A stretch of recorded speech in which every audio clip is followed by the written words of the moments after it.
Kasi kung may 3 worship sa isang araw, edi 3 koleksyon.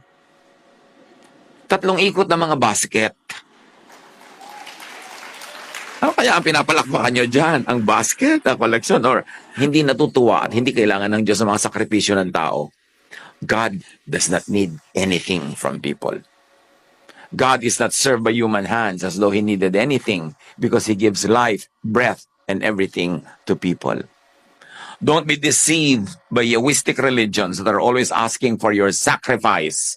Hindi kailangan ng Diyos ng sacrifices because God does not need anything from people. Diyan nyo malalaman kung talaga bang Jesus-based ito o Pharisaic. Lagi kang pinagsasakripisyo, lagi kang hinihingan, lagi kang hinuhut-hutan, lagi kang pinapagod. God Himself does not live in temples made by man, and He is not served by hands of people. He is the one who gives